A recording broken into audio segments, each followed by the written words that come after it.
Nightmare Institution by Ray Bush. Hunter floated up from the darkness of his mind like a balloon drifting slowly on a windless day. The inside of his head felt like a slow-moving wave pool sloshing back and forth. This was not a normal sleep. That realization came to him moment by moment.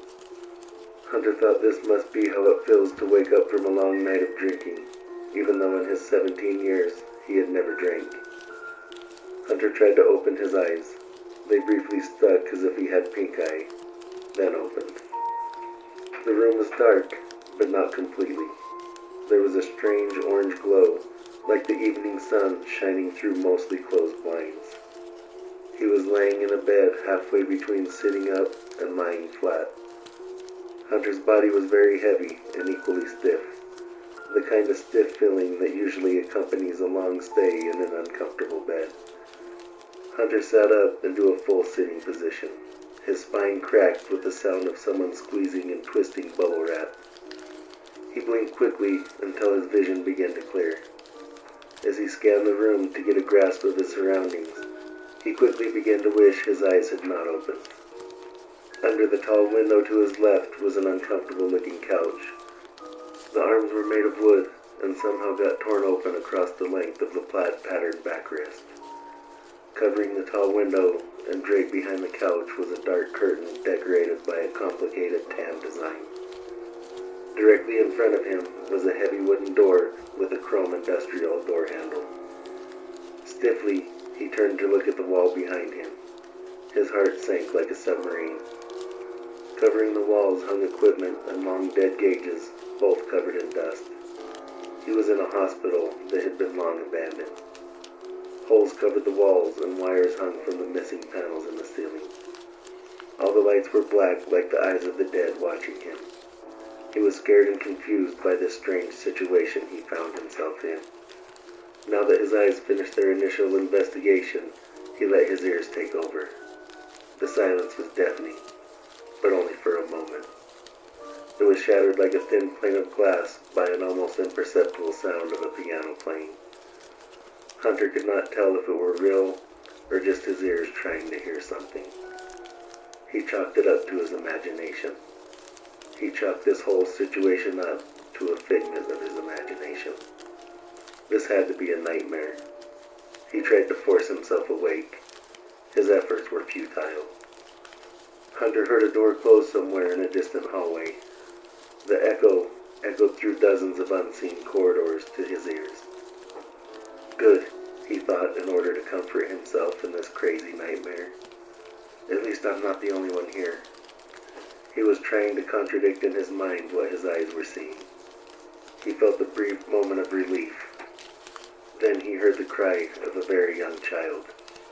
The kid was probably not even out of diapers. It was muffled, so it was most likely on the floor above or below. His comfort left him like a small child fleeing the monster under their bed. Slightly panicked, Hunter swung his legs off the side of the bed. He did not stand on the legs he knew would fail him, as they were still numb. His muscles ached, his head throbbed, and his heart was now pounding. His legs felt like he had been lying down for an entire year. While he waited for the feeling to come back to his getaway sticks so he could stand on them, Hunter closed his eyes and searched his memory. He thought hard to remember what he did to end up in the hospital. He had no luck. His mind was blank. His hope was hidden behind an intense terror when he heard a long, slow, two-note whistle. Hunter was hopeful that he was not alone, yet he was not naive to the menacing tone. Luckily, he would have time to think about what to do with the new person. The whistle was still a good distance away. Maybe he could get out before he had to see the face behind the whistle. The silence that followed terrified Hunter from his head to his shoulders, all the way down to his knees and toes. Then the piano continued playing its haunting tune. Hunter was starting to believe he could be in trouble, or he was in the most vivid dream of his life. That piano would play the soundtrack to this nightmare. His stomach tied itself into a pretzel. His eyes filled with tears. He felt this would be the longest night of his young life. The amnesia was as terrifying as these insane surroundings. Hunter closed his eyes again as he began to take slow, deep breaths. His dad always told him that the best decisions come from a calm mind. His heart slowed, and he wiped his eyes as he opened them. He needed to gain his bearings and take in what he was really seeing. It didn't help. He looked at the window. The curtains blocked out the light, if any, that may have tried to shine in. He looked again at the overhead lights, still black. He looked at the walls and saw the source of the orange light. On each wall was a long, thin, cylindrical tube emitting the light. They shined more brightly than Hunter would have thought possible. Above the light was one word: emergency. Hunter completely agreed. He looked at the couch. It was not torn. It was not cut clean like a knife would cut. It had been clawed by something with very large hands. The walls had a few similar gouges as the couch, presumably by the same claws. There were also holes in the walls, like a pissed-off boxer punched the hell out of them. Something terrible happened in this room. He knew he was right when he looked at the floor and saw the large stains that could only be blood. Hunter's own blood finally flowed the filling back to his legs all the way down to his toes. He stood slowly, testing his legs, like a newborn horse. The last thing he wanted was to fall and knock himself unconscious again. They had a bit of wobble, but his legs did not betray him. He took a short step, not lifting his foot from the ground. The basketball shoes startled him when they squealed loudly on the floor like he made a quick stop while on the court. Another door from a faraway location echoed to his ears. As the echo ran away down other passages, Hunter noticed that the volume of the piano had increased slightly. Someone was playing something slow and sad. Hunter had no clue if he were trapped in a nightmare or if he found himself in a horrible situation. Either way, he wanted to get out of this hospital. He took another step, this time not trying to test his legs. Hunter wanted out of this room, and fast. His foot slid on the floor, almost causing him to do the splits. He looked down at the ceiling tile that almost took him out. Instinctively, he looked to the ceiling where it had come from. Glowing red eyes stared at him from the darkness where the ceiling tile had once been. As fast as they appeared, they were gone. Yet no sound came from the ceiling. Hunter blinked rapidly, hoping his eyes could convince his mind he did not see what he just saw. His head snapped to the open door when he heard the same two-note whistle. This time it was closer, and somehow even more menacing. Hunter knew he must get moving. He walked slowly out of the room and into the hall. It was no surprise that the hall looked like a tornado passed through it. In the strange orange light, the scene was absolutely disturbing. Chairs were turned and tossed every which way. Hospital beds lay on their sides with torn and bloody sheets hanging to the floor. The walls looked like someone had a week-long brawl with the sheetrock. A rainbow of scrubs of all sizes were scattered everywhere. Blood-stained patient gowns helped to finish the god-awful scene. Everything was exactly what he expected, judging by the room he had awakened in. This can't be possible. How the hell did I get here? Hunter wondered to himself. His room was at the end of a long, dimly lit hallway. To his left was a window. Under the window was a balled-up curtain. Surely, once upon a time they must have covered the window until something that Hunter did not want to meet tore it down. Hunter looked into the intense blackness of the night outside the hospital, hoping but not expecting to see something. What he hoped to see he didn't know, but he needed to see something. Unfortunately, there was nothing. Literally nothing. No street lights, no headlights, no moon or stars. It was a darkness like he was buried deep inside a cave. Hunter had never been to a hospital that had nothing around it. Normally hospitals were in highly populated areas. With this kind of darkness, he must have been in the middle of nowhere. Then out of nowhere, a speck of yellow light appeared, like he was seeing the opening of the cave that he had been buried in. At first it was a speck, then a pea, finally the size of a flashlight. It looked like Hunter was walking towards the exit, despite his feet not moving. He felt a tinge of hope. This may turn out to be nothing, but at least it was something. That was what he wished for, and that is what he got. It continued to grow, or get closer. Hunter was not sure which. It froze when it reached the size of a bowling ball. It was not a light at all. It was a ball of gas, like a crystal ball floating in the night. The perfect circle began to morph, like watching a single cell splitting under a microscope. The top rose and thickened as the bottom dropped and thinned. The slow-moving smoke began to darken and solidify. Hunter watched in terror, yet he was powerless to look away. His heart nosedived straight to his stomach as the shape suggested the slightest resemblance of a skull. Two circles darkened. Hunter knew that is where the eyes would be. Hunter was mesmerized. Teeth formed in the mouth as the cheekbones lifted and sunk in. Time slowed to a crawl. Hunter could tell by the way the piano slowed like a record on the lowest spin setting. For a very long moment, nothing happened.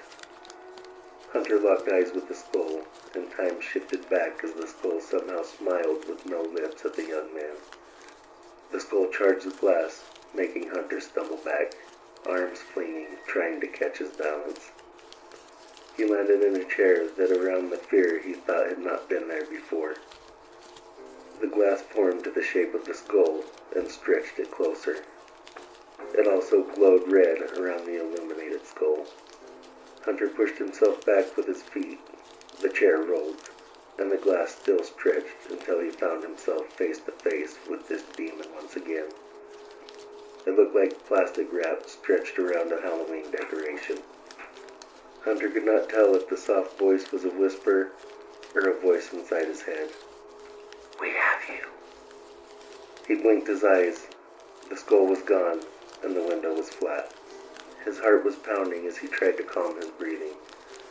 What the hell was that? He asked himself. An icy breeze circled him like a small Arctic dust devil. Hunter quickly jumped to his feet when he realized he had been sitting in an empty wheelchair. By the time Hunter spun on his heels, the chair was gone. "What the shit just happened?" he whispered to no one in particular. He repeated the whisper when he realized it was not only the chair that was gone. The hall was completely empty. No office chairs, no beds, no scrubs. How the hell did that happen? Hunter blinked, hoping the chaos would return, but was somehow still happy the hall was empty. Is this really happening? He thought once again. Or is this the most vivid nightmare that he had ever had? Thinking it was a dream continued to give him a slight feeling of hope. It has to be a nightmare. Hunter mentally tried to convince himself. He even faked a smile. Then there it was, the piano again. He didn't remember it stopping, so he guessed it never had. The volume was clearly increasing now. Somehow, that helped convince him that it was indeed a nightmare. Watch, he told himself. Next the door will shut, and then the whistle will follow. Right on cue, the door shut, then the two-note whistle. Like the piano, it was getting slightly louder. He was not the least bit worried that the sounds were getting louder. Hunter was very confident that he was stuck in a terrible dream. It would be like walking through a haunted house. It would be scary, but nothing would really happen. A smile touched his lips. The ball of stress in his stomach loosened. Unfortunately, the feeling was short-lived. As if in response to his ease, the hooting jovial laugh of a demented jester echoed its way through the hospital. He should have known that it was a false sense of hope. This place was far too real. Instinctively, Hunter covered his ears to block out the sound of the insane laugh. All the doors in the hallway slammed in unison. The orange lights turned off, leaving Hunter in utter darkness. His eyes filled with tears as terror flowed through his entire body. Then silence. The laugh disappeared as quickly as it had begun. The only sound was his pulse banging in his ears like a lunatic playing the drums. Darkness and silence was the worst for him. Tears rolled slowly from the corners of his squinted eyes and down his hairless cheeks. The piano began again, significantly louder, but still playing something slow and sad. Hunter did not want to see which servant of Satan was playing this piano. Hunter was about 20% less sure of his nightmare theory after that display. He thought of last Halloween when he took the pretty young woman on a date to the haunted house. His heart slowed a bit. Nightmare or not, he did not want to meet the jester behind the laugh. He thought that he had to get moving, so he began to jog down the hall. After only a few steps, he stopped. He did not like how loudly his basketball shoes slapped on the large, black and white checkerboard patterned floor. Hunter didn't want to draw any unwanted attention to his location, despite the thought that his location was common knowledge in this place. It was not until now that Hunter realized that the doors were now open again. He walked lightly down the hall. "Don't you dare look in those rooms, Hunter. Don't be stupid," Hunter told himself as forcefully as he could. He did not want to look. So how did he want to look at the same time? How long had it been since these rooms had been occupied? Decades? Years? Judging by what he was experiencing, probably only days. Or even worse, still occupied. His head turned slightly as he walked past room 4211. "What in the blue hell are you doing?" Hunter asked himself. "What if there was someone in there?" The thought left him torn. He may see something horrible, but on the other hand, he may find someone like him that just needed, or even better, could give some help. Hunter walked slowly past each room, looking carefully out of the corner of his eye. He hoped not to see a monster, but kind of wanting to find someone in his situation. The rooms on the left gave way to a long counter that was once a nursing station. The white countertop, half covered by neatly placed steel clipboards holding patient forms. Hunter had inherited his mother's desire to know every little detail. Some called her nosy. He stopped to have a look. The piano continued to play the soft, slow melody that took his breath away while taking him to a childhood memory. Hunter was 7 years old, sitting on the green grass under a bright blue spring sky. The peace of a young child was an amazing feeling. He surrounded himself with his favorite cartoon action figures, maybe 10 including one in each hand. His back was towards the brick house. The bricks were different tones of tan. On the south side of the door, there was not a door. It was ajar. Was a large living room window. To the north of the door were 2 smaller bedroom windows. His room was the furthest north. He had 2 action figures fight each other while the others watched. On the other side of the door sat Hunter's blonde-haired mom playing beautifully on an antique piano. In that moment, he felt happiness and hoped that he would wake up and this would all be over. He did wake up, but not from a nightmare. He was awakened from that soothing memory by the sound of a door closing, followed by that damned whistle. Then something new. Come out, wherever you are." The voice was still distant, powerful, and deep, but somehow soothing, like a loving father. He could also hear teasing in that voice. Hunter thought the mystery man was still far away, yet he knew that he had to get moving if he wanted to avoid the confrontation. Disappointing to Hunter, the papers were blank and the computer screens were black. Hunter got moving as fast as he could, while still keeping his shoes quiet on the floor. He left the sad scene, a once busy nursing station now dead and lifeless. Loneliness filled his heart. He wished his mom were here. He had never known a woman that could match her inner strength. Then he thought of his dad, the tall man with the dark hair and the broad shoulders. If he were here with Hunter, the whistling man would be running scared. His dad always protected him. He prayed, not to God, but to his deceased parents for the strength he had always seen in them. He left the nurse's station behind and moved down the hallway. A wall that ran the remainder of the hall replaced the deserted workspace. The wall was broken in 3 places by windowless wooden doors. Hunter guessed that behind them was storage or maybe dietitian offices. On the right, Hunter passed 3 empty rooms. When he reached the 4th, he was not so lucky. It was room 4216. A dark-haired girl sat on the couch staring at the floor as if she were examining her feet. He did not think that she knew he was there, and he was not 100% sure that he wanted her to know. He had been hoping to find someone, but now that he had, Hunter was not so sure he wanted her company. She sat motionless in a blood-stained hospital gown, and her matted wet black hair hung down hiding her face.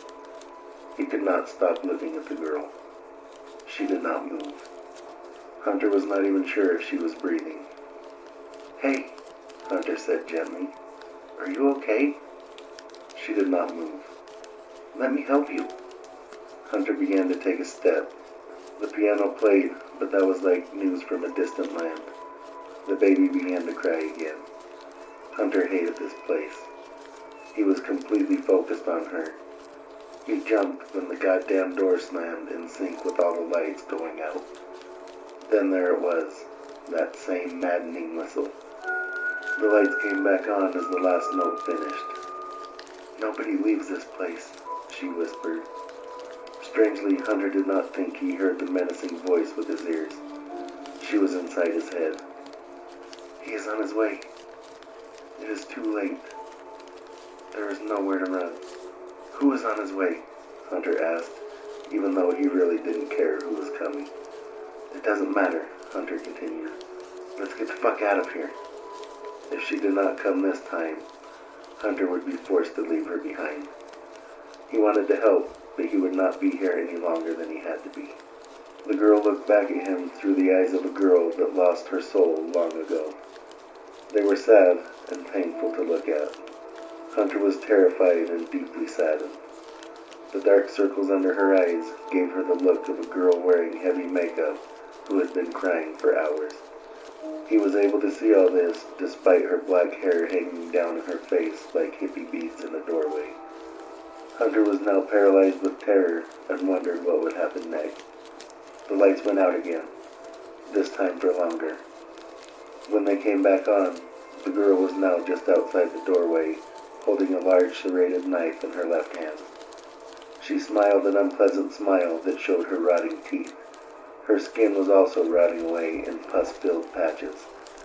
The girl had been suffering for far too long. A single tear pulled in her eye before spilling down her cheek. Her mouth opened, fully exposing her pussy gums and rotting teeth, just like her skin. Then she let out an ear-piercing wail. The orange lights dimmed off, and the overhead lights began to strobe. Slowly at first, but gained speed quickly until the lights flashed as fast as a strobe light in a stoner's smoke room. Hunter raised his hands to his ears, though it did nothing to drown out the sound. Tears filled Hunter's eyes. Hunter saw the strobe light gleam off the stainless steel blade of his bread knife. Hunter expected her to lunge at him, to try to slice at him. He wanted to run, but he was powerless to fight against his morbid curiosity. The shriek filled every inch of the hospital from top to bottom. Her eyes locked with his. They seemed to be begging him for help, and at the same time wanting to murder him. She raised the knife to her neck and began to saw through it rapidly like a cracked-out lumberjack. Blood spurted in the strobe light. Hunter thought he would lose his mind if he did not get away. This time his legs obeyed as he ordered them to sprint down the hall. The scream chased after him like a cat chasing a scared mouse. Hunter reached the wooden double doors and looked out long, thin rectangle windows that gave Hunter a limited view of the new passageway. The scream stopped as he touched the cool stainless steel handle. The overhead lights ceased their disco strobe, and the orange emergency lights returned. He froze, but he was not sure why. There is no way Hunter would turn to see a nearly headless body on the floor. He was not that curious. As he began to turn the handle, Hunter heard a whizzing noise cutting through the air behind him, like a baseball thrown by someone with a strong arm. Hunter was about to look, not wanting to get hit in the back of the head with something. Before he could turn his head, something banged hard on the door next to him. Both doors rattled hard against each other. Then something thumped on the floor next to his foot. Hunter screamed and fumbled the door handle like a madman when he saw that it was her bodiless head looking back at him. Blood pooled around where her neck was once connected to her shoulders. He thought as he looked again into those eyes. They were not weak and fleeting. They were deadly like a cobra's eyes. He now looked into the eyes of a witch, or maybe she was a demon. It didn't matter. Hunter wanted no part of either. He looked back in the direction he and the head had come from. Her headless body stood facing him. Hunter wasn't sure if facing was the right word, since her face was looking at him from the floor. He thought she stood in a confrontational stance, shoulders high and broad, chest puffed up, and her fist clenched tight. She let out another of the deafening screams. Thankfully, this was only a short burst like the honk of a car horn. Hunter ran out the door without another look back. The orange glow was gone. It was replaced by a soft light like walking through a forest in the early morning as the sun peeks over the mountains. The scream was gone, and even better, that passageway was gone. To the right was a wide walkway with a very high ceiling. On the wall behind him were similar doors as the one that he had just used. Through the windows, he could see the stainless steel doors of 3 separate elevators. Hunter wanted no part of an elevator in this nightmare institution.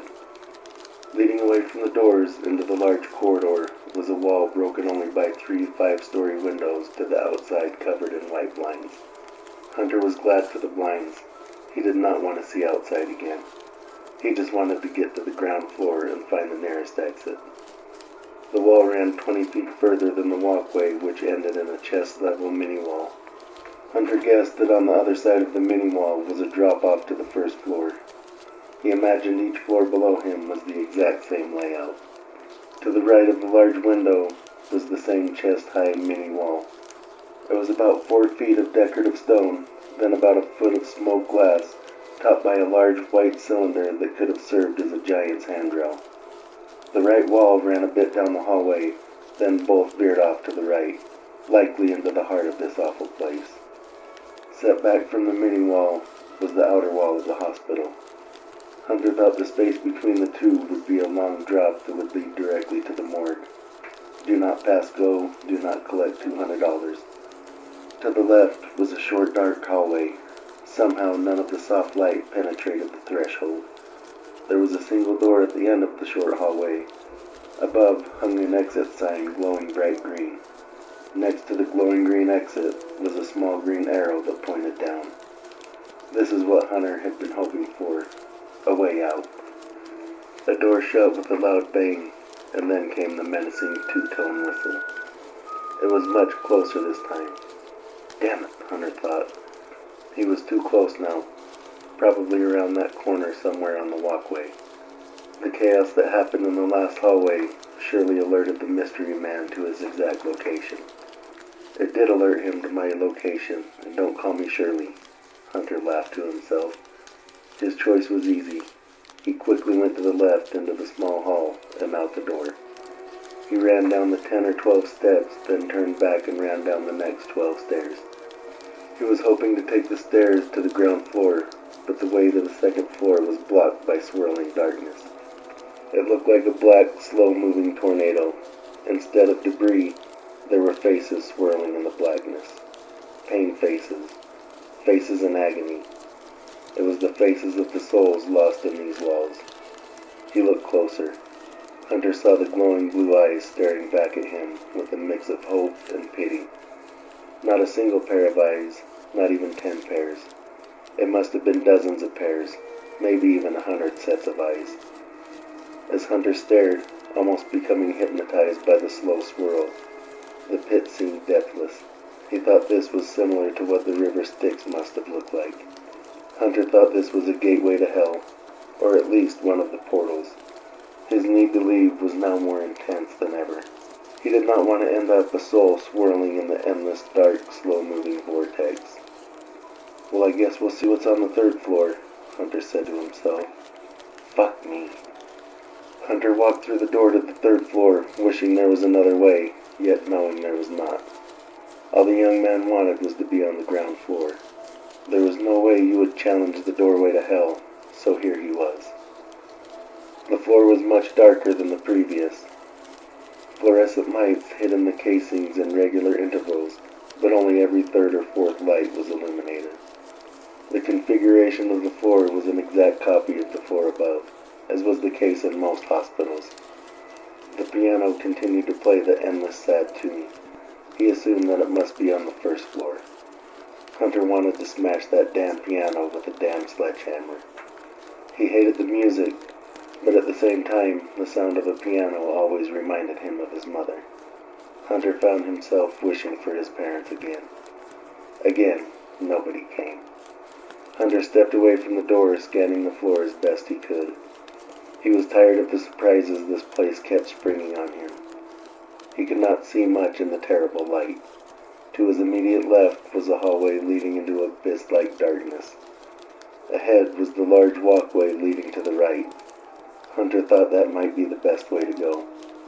To his right was a wall, and the door to a corridor Hunter was sure would lead to an identical hallway from the floor above. Hunter did not want to go down that hallway unless he had to. From above came 3 loud knocks. That's the door to the top of the stairs, Hunter thought manically. He heard the door open, and then that familiar whistle echoed in the stairwell. Instinctively, Hunter ran to the first door he saw. Now he found himself in the very same hallway that he had so recently escaped. The nurse's station was maybe 20 feet from the door, Hunter guessed. He used his hands to ease the door shut behind him while investigating his surroundings. He was not very happy with what he saw. The door clicked shut behind him. On the nurse's station sat the same metal clipboards. Behind the counter was the same computer. The only difference was the bronze statue of the mother holding her baby, wrapped in a thin blanket. The sculpture was from her stomach up. Hunter thought his eyes were playing tricks on him. She seemed to be bouncing the baby softly. Hunter focused his eyes, but also focused his ears. Boop, boop, did-em, dat-em, wat-em, choo! The voice sang softly. The voice was soft and soothing. She turned slowly to look up at Hunter, still singing beautifully. Hunter recognized the song as the song his own mom used to sing to him. Was this the sign from her that he had been waiting for? And they swam all over the dam. Hunter stumbled into the door when he saw that it was his mother's young face on the statue. The door rattled. Shh, the mother hissed. You'll wake him. Hunter wiggled the handle frantically, causing her to get more agitated. Shh! The door would not open. The baby started to fuss quietly as his mother tried to calm him. Boop, boop, did-em, dat-em, wat-em, choo! And they swam all over the dam, she sang. It was not helping. The fussing quickly morphed into a soft cry, then rose into an all-out baby cry. Now look what you did! Her voice took a demonic undertone, but was somehow still beautiful. Get out of here! Her voice was losing its beauty. Get out of here! Get out of here! She went on as the baby continued to cry. Hunter wanted out of here, but the door was not opening. He turned to see why and saw the white sign with red lettering. Due to the rising threat of kidnapping, this door will automatically lock. Please inform the nurses when you are ready to leave. Son of a bitch! Hunter was becoming less scared and more angry. Thankfully, the mother went back to the soothing song, but the baby still filled the hallway with cries. Hunter ran past the nurse's station and deeper into the maternity ward. That was absolutely not where he wanted to go, but again, he had very few options. Hunter skidded to a halt when he saw the next discrepancy in the hallways. Large windows that Hunter knew would be the viewing area for the families of newborns. He thanked God when the last cries echoed away from his ears. He stood as still as the statue should have been. Luckily, he stopped soon enough where he could not see into the nursery. The angle was wrong. His heart was pounding in his chest, only partly because of the short jog. Hunter did not want to walk by the windows. He checked back the way he had come for a door he missed or anything but the nursery. A door shut somewhere, and the whistle followed right behind. That was not close enough, Hunter thought. He should be right outside those doors. He was almost disappointed. Hunter was of course wary of the man, but part of Hunter just wanted to face him and get it over with. When he thought about it, he was relieved. His fear of the man was still stronger than his desire to face him. He will deal with it later. Now he must focus on the nursery. Keep your head down and walk fast, he told himself. What if there's a baby in there? He answered back. The first Hunter felt shame. Of course, the second voice was right. Despite the man moving further away, Hunter still wanted to get out of this place post-haste. Following the nursery windows were two halls. Straight ahead would lead him directly to the window and the room that he woke up in. Now he was just a level below. The second wrapped around the nursery so that more families would be able to view. Hunter really didn't want to walk by these windows, but there would be no other way out. Ahead was the way back to the beginning of the nightmare and the horrible skull. Not to mention it was a dead end. He would have to turn right past the nursery. He would force himself to look. He looked out the window to see the same yellow dot appear in the distance. Hunter had to move now. He knew what that speck would turn into. There is no way I want to see that shit again, Hunter thought out loud. Just walk past the windows, head down, eyes on the floor. Squeak, squeak, squeak. Those squeaks were coming from the nursery. Squeak, squeak, squeak. The squeaks were evenly spaced apart. Hunter did not want to find out what that was. He looked to the window, and outside the glowing speck was now the size of a tennis ball. He had to move. Hunter picked up his right foot, and with great effort from his brain, took a step forward. A big part of him just wanted to give up, curl up on the floor, and wait for whatever was going to happen to just happen already. On the heels of that was a burning desire to not give up and not be a quitter. He felt strength flowing into him. Had his prayers to his mom and dad been answered? His left foot obeyed the command to move much easier. Then the right was even easier. Squeak, squeak, squeak. Hunter watched his black shoes move forward. If he looked in the windows, he thought he would freeze. Proudly, he passed the first window support without looking in. Squeak, squeak, squeak. It almost sounded like a lonely swing blowing softly in the park. Hunter took another step, and he felt his head beginning to raise. What are you doing? Half his brain asked. It's a baby. What if it needs our help? The same part of his brain retorted. Honestly, Hunter didn't know which half of his brain was sane anymore. Deep down, he knew he had to help the baby if he could. He raised his head completely and looked through the reinforced glass. Squeak, squeak, squeak. There sat a small child in a pink playpen, bouncing her head against the mesh screen. Squeak, squeak, squeak. She looked down, making her light brown hair hang over her face, just like the girl upstairs. Hunter shuddered at the thought of her. She wore a once white onesie that was now stained like a tie-dye shirt from months of neglect. He felt pain in his heart like he had never felt before, not even when he lost his parents. Tears filled his eyes and spilled down his cheeks in warm streams. Squeak, squeak, squeak. Hunter tapped on the window softly. He had to get this girl out of this place. Tonight was no longer about him. Who the hell would have left her here? Hunter asked the empty hallway. Tears still ran out of his eyes, but now they were rage tears, not out of fear. The baby stopped bouncing her head so she could slowly raise it. Hunter felt tension thick like chocolate milk. Was she a baby, or was she a monster? He wanted to run, but he forced himself to stay. Hunter was almost sure that the baby was a monster. The baby had the eyes of an innocent newborn full of tears that quickly flashed to the red eyes of a demon. The baby locked eyes with Hunter, grabbed 2 handfuls of hair, and gritted her teeth so hard that her head began shaking. The hair came loose with thick bloody chunks of skin still attached. Hunter unfroze and moved quickly past the windows, then turned right. The baby watched as it began to cry, the most sad cry Hunter would ever hear. Hunter ran down the hallway and was happy when the last window, also the demon child, was behind him. Unfortunately, he was now in almost complete darkness. The only light was a faint white glow from the fluorescent lights above. They flickered, which he knew meant they were close to the end of their lifespan. He turned left, and there were doors on either side that were most likely offices, maybe accounting or something like that. He didn't hear the door shut this time before he heard the menacing whistle.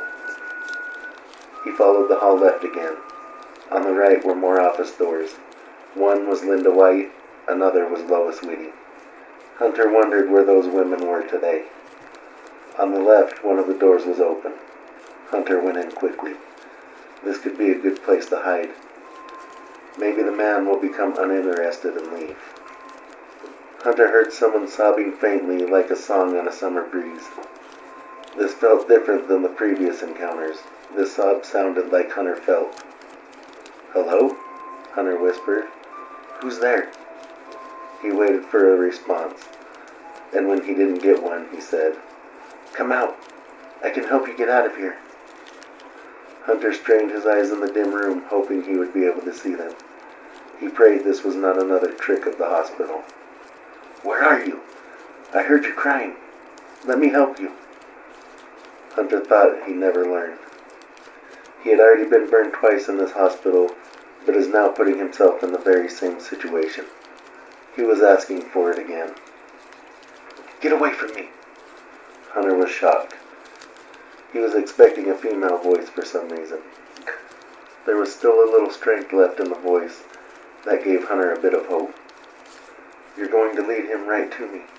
Get the hell out of here." Hunter had been wrong. There was no strength left in this man. He had been broken. The man screamed, but held it in his throat when he heard the door shut, followed by the haunting whistle. "Who are you?" Hunter asked. "It doesn't matter," the voice said from the darkness. "Please go away. I don't want him to find me." "Come on, man," Hunter pleaded. "Let's get out of here together. We will be stronger that way. Between the 2 of us, I bet we could take him. At least give me your name." "Felix." Hunter thought this was progress. He still couldn't see him, but he had a general idea where the voice was coming from. "There's no getting out of here. He knows you are here, and he knows where you are. So you need to get away from me before he knows where I am, too.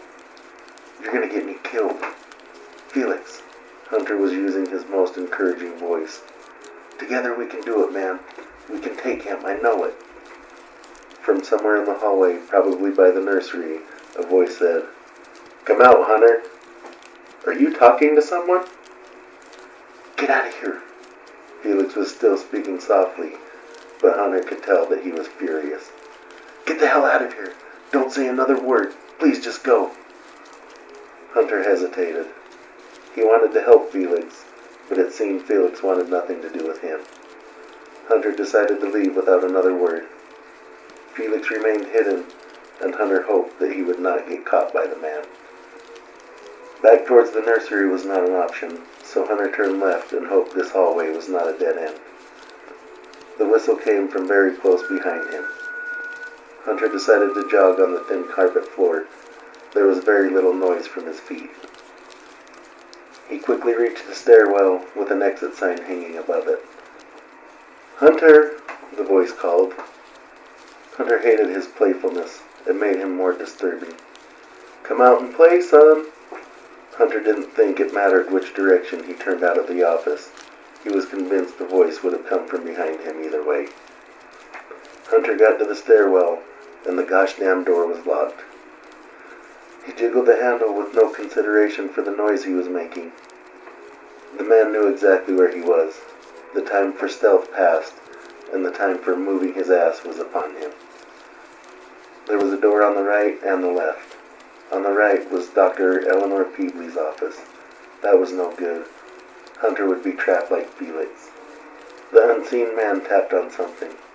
Hunter thought it must be the nursery glass. "Oh, it's okay, Darcy."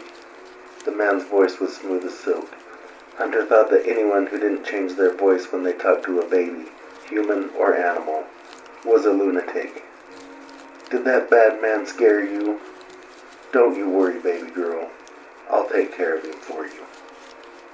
Hunter thought he was more scared than that baby would ever be. The door on the right was marked as the ICU. Not great, but Hunter thought that was his better chance to find an exit.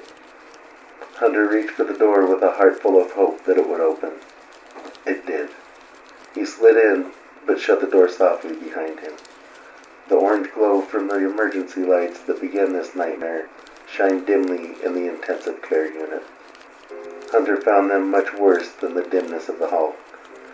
The same whistle tickled his eardrums menacingly, followed by a deep laugh. The ICU appeared to be a U-shape of rooms around the nurses' station that took up the center of the large unit.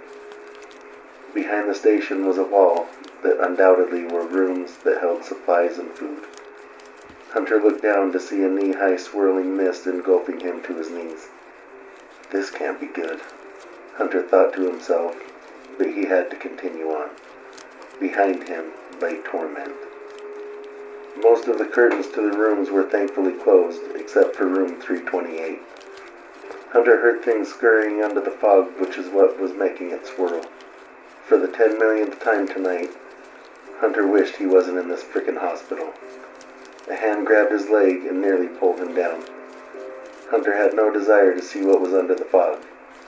He pulled his foot away, then quickly kicked at whatever was below the mist. He started to run, and more hands pawed his legs and pants. He didn't notice then no hand ever penetrated the mist. Somehow, thank God, he managed to keep his feet. Luckily, he made it around the U without much trouble. The grabbing hands had very little strength. As Hunter reached for the door handle, the door rattled loudly from 3 hard bangs. His heart jumped in his chest. Hunter wondered how he was able to be at this door so fast. He didn't notice the hand around his ankle when he began to run. Hunter fell flat on his chest, and all his breath left his lungs in a bursting whoosh. Hunter could not see the thing through the fog, despite hands pulling at him from all directions. They seemed to be forming from the fog itself. One ripped his shirt, another pulled his hair. A third grabbed his balls and gave them a hard squeeze. Hunter pulled away from them all, then tried to stand. A hand wrapped around the back of his neck, then pulled his face hard into the floor. His nose broke and blood splattered into the emptiness of the fog. Hunter fought harder, and the hand around his neck let go, almost giving him whiplash.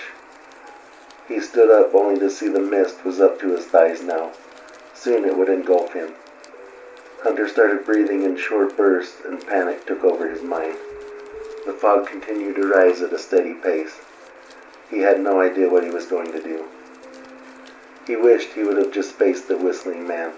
That would have been a better fate than this. The smoke was at his waist when his eyes locked on room 328. He could raise the bed, giving him at least a minute to think. He sprinted there, fighting off mist hands, then closed the curtain behind him. He leapt on the bed and curled his body up as tight as possible. He thought he never squeezed himself tighter in his entire life. He hoped it would be enough. A fog hand slowly crept over the edge of the bed, like a curious rabbit peeking out of her hole.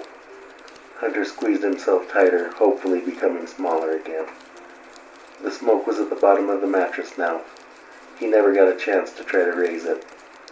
Hunter tried to curl up even more, but it was not possible. 4 hands grabbed him within split seconds of each other. 2 on his left leg, 1 on his right hip/thigh area. The last grabbed his right ankle. He was breathing hard and trying to kick his legs free. With almost no effort, the hands kept hold. The smoke hands already had his right leg off the bed and his foot under the smoke. Hunter fought hard, but more hands latched on, at least 5 more. They pulled hard, and the only thing keeping him on the bed right now was the hands on the left pulling Hunter in the opposite direction. Maybe realizing what was going on, the hands on his left leg let go. Hunter was now being pulled quickly to the right. This is where it ends, he thought. He was now halfway off the bed, holding onto the head in hopes he wouldn't be dragged to the floor. Hunter began to scream in fear and effort. Then he heard the door open, followed again by that menacing 2-tone whistle. The hands let go, making Hunter fall hard to the floor. The mist cleared the room instantly. Hunter had no idea where it went. "Ollie, ollie, oxen free," he said, then chuckled to himself. Come out, wherever you are." That's what we used to say playing hide and seek as a kid.